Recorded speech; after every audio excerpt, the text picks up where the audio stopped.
আসসালামু আলাইকুম রহমতুল্লাহি ওবরকাতুহু। সম্মানিত দর্শক, আওয়ামী লীগ রাজনীতিতে ফিরে আসছে, এরকম একটা আশঙ্কা আওয়ামী বিরোধী যারা শক্তি রয়েছেন তাদের মধ্যে প্রবল আকার ধারণ করছে।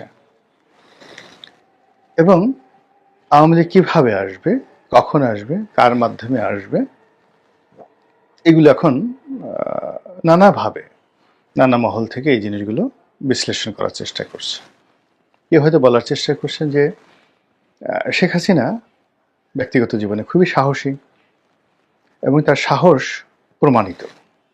তিনি কেবল যে ১৫ বছর ক্ষমতায় বসে সাহস দেখিয়েছেন তা নয়, ক্ষমতার বাইরে বিরোধী দলীয় নেত্রী হিসেবে সাহস দেখিয়েছেন, রাজনৈতিক দলের নেত্রী হিসেবে, রাজপথের নেত্রী হিসেবে সাহস দেখিয়েছেন এবং তার জীবনে সফলতা ব্যর্থতার যেখানে যেখানেই হয়েছে যা কিছু সব ক্ষেত্রেই তিনি সাহস দেখিয়েছেন, সাহস হারা হননি।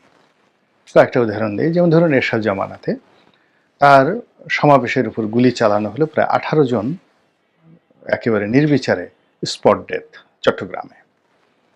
তো তিনি সাহস হারাননি, সেই এরশাদের সঙ্গে লড়াই করেছেন, সংগ্রাম করেছেন, আবার রাজনীতির প্রয়োজনে সেই এরশাদের সঙ্গে বন্ধুত্ব করেছেন, পলিটিক্যাল প্রয়োজনে। তো কাজেই তার এই যে সাহস এবং কৌশল, এবং সেই এরশাদকে ছলে বলে কৌশলে একেবারে কবরে যাওয়া পর্যন্ত যেভাবে তিনি তাকে রাজনীতি শিখিয়ে দিয়েছেন, তাহলে ওই যে 18 জন মানুষকে গুলি করে হত্যা করার যে পরিকল্পনা, তো সেটা তাকে আজীবন একেবারে মৃত্যু পর্যন্ত তাকে কিন্তু তাড়িত করেছে এরশাদ সাহেবকে। This is Sheikh Hasina. Second হলো 21শে আগস্টের গ্রেনেড হামলা, যারা দেখেছেন ওটা বিভৎস, ভীষণ রকম বিভৎস, নির্মম এবং নিষ্ঠুর, এবং যারা এই অপকর্ম করেছেন তারা সবাই অভিসম্পাতের যোগ্য। দুনিয়া এবং আখেরাতে তাদেরকে আল্লাহর বিচার এবং মানুষের বিচার দুটোই তাদের জন্য প্রযোজ্য। তারা কখনো ওই নির্মম কর্মকাণ্ডের দায় এড়াতে পারবেন না। আমরা জানি না কারা করেছে এই কর্মটি, কিন্তু এটা খুবই নিষ্ঠুর, খুবই নির্মম। এবং যেহেতু আমি সেই ঘটনার সাক্ষী, আমি জানি ওই দিন কী নির্মমতা ঘটেছিল এবং কী ধরনের ভীত সন্ত্রস্ত অবস্থা তৈরি হয়েছিল। নর্মালি আমাদের বাঙালির অ্যাভারেজ সাহস কী? অ্যাভারেজ সাহস হলো যে আপনার পাশে যদি একটা টায়ার, রিক্সার টায়ার ব্রাস্ট হয়, আপনি 3টা লাফ দেবেন। যদি বেবি ট্যাক্সির চাকা ব্রাস্ট হয়, আপনি পড়ে যাবেন। আর ট্রাকের চাকা যদি ব্রাস্ট হয়, আপনি এমন দৌড় দিবেন, অন্ততপক্ষে আধা কিলোমিটার দৌড়ানোর পরে আপনি চিন্তা করবেন যে আপনি কেন দৌড়ালেন। পুলিশ যদি গুলি করে, একটা পটকা যদি ফাটানো হয়, ককটেল ফাটানো হয়, বোমা ফাটানো হয়, তাহলে দৌড়াদৌড়িতে এমনভাবে শুরু হয়ে যায় যে আপনার ঘনিষ্ঠ বন্ধু দুইজনের গলায়, মানে গলাগলি করে আপনি দাঁড়িয়ে দাঁড়িয়ে কোনো সমাবেশ দেখছিলেন, পথে হাঁটছিলেন, হঠাৎ করে দেখা গেল পিছনে একটা ককটেল ফুটেছে। 1 মিনিটে আপনি আপনার বন্ধুকে ভুলে যাবেন এবং একটা ধাক্কা দিয়ে তাকে পিছনে ফেলে ওরে বাবা গো, ওরে মা গো বলে দৌড়াবেন। এটা হলো একটা অ্যাভারেজ বাঙালির যে সাহস। 21শে আগস্টে যখন গ্রেনেড হামলা হলো, তখন প্রথমত এই যে দৌড় শুরু হলো, হাজার হাজার নেতাকর্মীর দৌড়, একজনের পায়ের নিচে পড়ে আর একজন আহত। দ্বিতীয়ত যেটা হলো সেটা হলো এই গ্রেনেডের যে স্প্লিন্টার দ্বারা তারা অনেকে আহত হলে ওখানে পড়ে গেলেন, রক্তাক্ত হলেন, অনেকের স্পট ডেথ হলো। এরপরে আবার গুলি চালানো হলো, ব্রাশ ফায়ার করা হলো শেখ হাসিনাকে টার্গেট করে। তো এত কিছুর মধ্যে তিনি ট্রাকের উপর দাঁড়ানো ছিলেন, সেখান থেকে নামলেন, তারপরে তার নিজের গাড়িতে উঠলেন। এটা যেন তেন সাহসের বিষয় নয়। যারা বলেন যে এটা শেখ হাসিনার পরিকল্পিত, যিনি বিএনপিকে বিপদে ফেলার জন্য এই কাজ করেছেন, আল্লাহর গজব তাদের জন্য অপরিহার্য, তাদের মস্তিষ্কের উপর ক্রিয়া পড়বে রীতিমতো। এখন এই যে 21শে আগস্টের যে গ্রেনেড হামলা, তারপরে ওনার যে আহাজারি, ওনার যে চিৎকার, ওনার চোখের যে আকুতি, ওনার কান্না, ওনার ক্রোধ একটু ভালো করে দেখেন তো, পৃথিবীর সবার মতামত নেন, সমস্ত মনোবিজ্ঞানীদের দেখান যে এর মধ্যে কোনো অভিনয় আছে নাকি। তো সেই অবস্থাতে তিনি সাহস হারা হননি। 1/11-এর সময় আপনারা জানেন যে তত্ত্বাবধায়ক সরকারের যে তৎকালীন যে মঈনুদ্দিন ফখরুদ্দিন সরকারের যে মাস্টার প্ল্যান, সেই মাস্টার প্ল্যান অনুযায়ী বেগম জিয়া চলে যাবেন। তারেক রহমান সাহেবকে আগেই পাঠিয়ে দেওয়া হয়েছে এবং বেগম জিয়া নীতিগতভাবে রাজি হয়েছেন এবং তিনি ব্যাগ ঠ্যাগ গুছিয়ে বসে আছেন, রেডি হয়ে আছেন। তো এই যে রেডি হয়ে আছেন, এই সময়টিতে মেজর আক্তার, এই যে বিখ্যাত মেজর আক্তার এমপি, তিনি সেখানে ঢুকলেন এবং বেগম জিয়াকে সেখান থেকে নেওয়ার জন্য তৎকালীন ডিজিএফআই ব্রিগেডিয়ার বাড়ি, সেখানে তিনি বসেছিলেন। তো বেগম জিয়া যাবেন, ঠিক এই সময়টাতে তার বাসায় ঢুকে মেজর আক্তার বললেন, ম্যাডাম আপনি একই কাজ করছেন, আপনি যদি এখন যান বিএনপি রাজনীতি শেষ হয়ে যাবে। এবং উনি দেখেন যে স্টাইলে কথা বলেন, সারা জীবনের জন্য বিএনপি রাজনীতি শেষ হয়ে যাবে এবং এই যারা আপনার বিরুদ্ধে চক্রান্ত করছে তারা লাভবান হবে।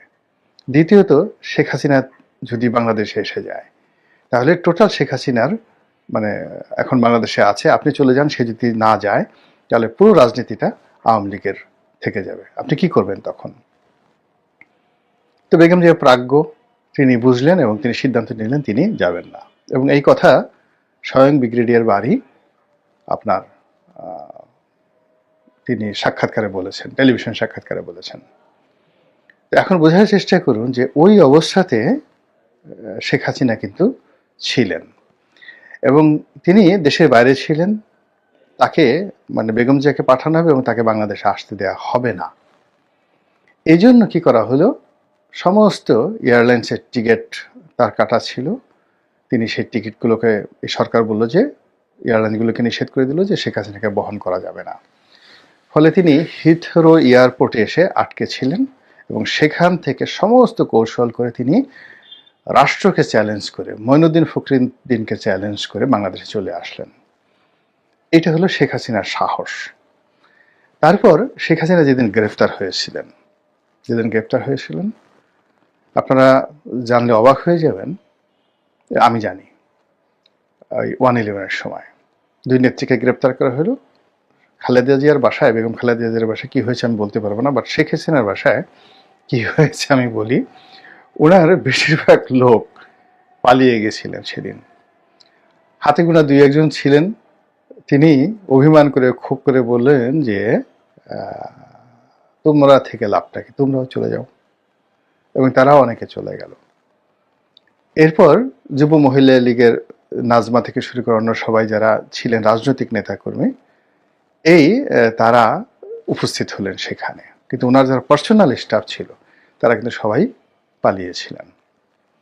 কিন্তু উনি স্থিরভাবে বসেছিলেন এবং সেখান থেকে তাকে যে অপমান করে, যে কষ্ট দিয়ে সেই ঢাকা কোর্টে উঠানো হয়েছিল টানা হেসলা করে, এ দৃশ্য আমরা এখনো দেখি। কিন্তু তিনি কোনো অবস্থাতে সাহস হারা হননি। তো সেই রমণী এখন যেখানে আছেন, 1/11-এর সময় যেখানে ছিলেন তার চেয়ে 100 গুণ বেটার অবস্থায় তিনি আছেন ভারতের জিম্মায়, with full support of India. এবং 1971 সনে ইন্ডিয়া যে মানে অবস্থানে ছিল আন্তর্জাতিক প্রেক্ষাপটে, তার চেয়ে 100 গুণ ভালো প্রেক্ষাপটে এখন ইন্ডিয়া আছে। আর ইন্দিরা গান্ধী 1971 সনে যে অবস্থায় ছিল তার চেয়ে 100 গুণ কর্তৃত্ব নিয়ে নরেন্দ্র মোদী আছে। আর ওই সময়টাতে তাজউদ্দিন সরকার যত দুর্বল অবস্থানে ছিল,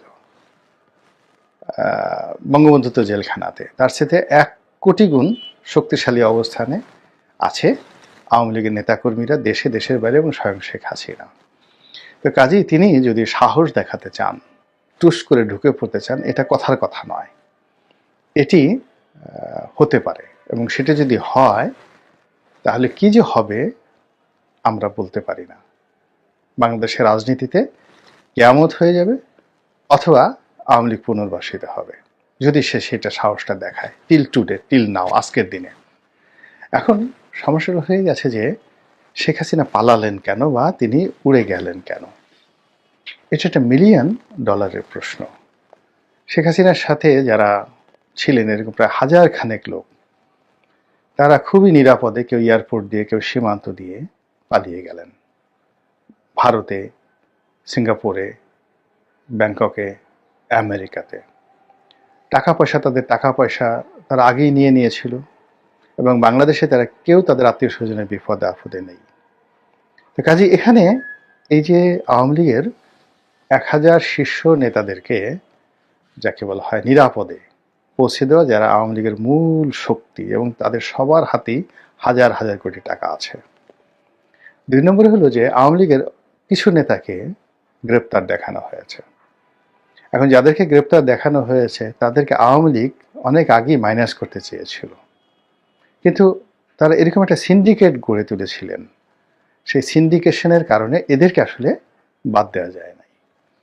তো এই লোকগুলো আওয়ামী লীগের খাতায় বাতিল মাল, বাতিল মাল। সেই বাতিল মাল যারা আছেন তারাই বাংলাদেশে রয়েছেন, পালাতে পারেননি, এবং তাদের একটা বিরাট অংশকে গ্রেপ্তার করা হয়েছে। কিন্তু আওয়ামী লীগের যে সকল টাটকা, যাকে বলা হয় সম্পদ রয়েছে, বাতিল মাল বললাম আর টাটকা সম্পদ, তো টাটকা সম্পদ রয়েছেন, বা asset, valuable asset, effective asset, যাদেরকে নিয়ে আওয়ামী লীগ মাঠে ময়দানে লড়াই সংগ্রাম করেছে এবং আগামীতে লড়াই সংগ্রাম করার স্বপ্ন দেখে, সেই মানুষগুলোকে নিরাপদে, নিশ্চিন্তে, নির্ভাবনায় পাঠিয়ে দেওয়া হয়েছে, এবং তারা সেখানে গিয়ে নির্ভাবনায় আছেন, কোনো রকম সমস্যা নেই। এখন তারা কি সেখানে বসে বসে আঙ্গুল চুষবেন? তারা কি সেখানে বসে বসে ডক্টর মোহাম্মদ ইউনূসের জন্য দোয়া করবেন? যা হা হা হা, এত ভালো মানুষ হয় না, ওনার শাসন আমলে আমরা এভাবে পালিয়ে এলাম, যদি বিএনপি আসতো আমাদেরকে এভাবে পালাতে দেওয়া হতো। কাজেই ডক্টর মোহাম্মদ ইউনূসের হায়াত আল্লাহ দারাজ করে দাও, হায়াত বৃদ্ধি করে দাও, তাকে হায়াতে তাইয়্যিবা দান করো।